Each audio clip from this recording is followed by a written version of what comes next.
All right, this is numbers 22 to 25, and here you're to find the measure in the parallelogram HIJK and explain your reasoning.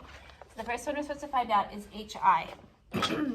So HI is this side right here, and I know that it's already told me it's a parallelogram, so because it's a parallelogram, I can use my properties of parallelograms, and one of those properties of parallelograms is that opposite sides are congruent. So I find the opposite side to HI, that is KJ, so that is 16, all right? So HI is 16. Again, the reasoning behind that, and again, it said to explain your reasoning, so I would say opposite sides are congruent. That's my reasoning. Opposite sides are congruent because this side is opposite this side, which means they're the same. They're congruent. All right, the next one is GH. So G to H. Now I have diagonals here, and because I've been told this is a parallelogram, I know that one of my properties is that the diagonals bisect each other. That means if this side is 8, then this side is 8. If this side is 7, then this side is 7. All right, so that's going to help me find my answer. My answer says to find GH, and if I know that GJ is 8, then GH must also be 8 because the diagonals bisect each other. All right, so GH is 8. Next, the measure of angle KIH. So I'm going to outline that. KIH. So this angle right here, I need to find that angle.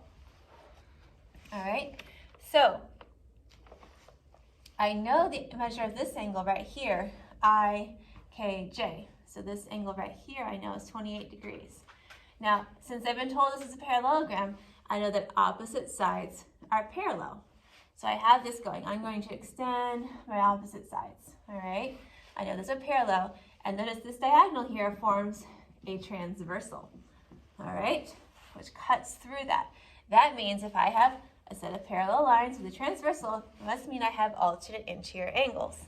So if this is 28, then this angle right here is the alternate interior angle of 28 degrees, which happens to be angle KIH, which is what I'm looking for. So I can correctly state that angle KIH is 28 degrees because it is an alternate interior angle to this angle right here, to angle IKJ.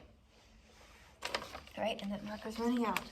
All right, last one says find KJI.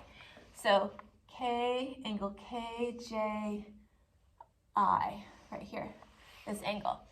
All right, KJI. So this angle right here is what I'm looking for. All right, so because it's a parallelogram, I know that opposite angles are congruent. So let's just check to see if I know my opposite angles. The opposite angle of KJI is this one right here, KHI. And they just happen to tell us what that is, and that is 84 degrees.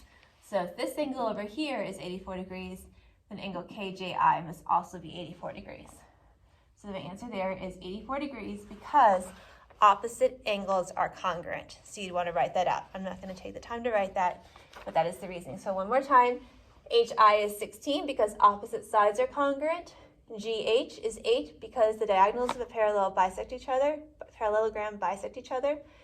The measure of angle KIH is 28 degrees because of alternate interior angles that are formed by two parallel lines and a transversal. And then angle KJI is 84 degrees because opposite angles are congruent, and I know that the angle opposite it is 84 degrees.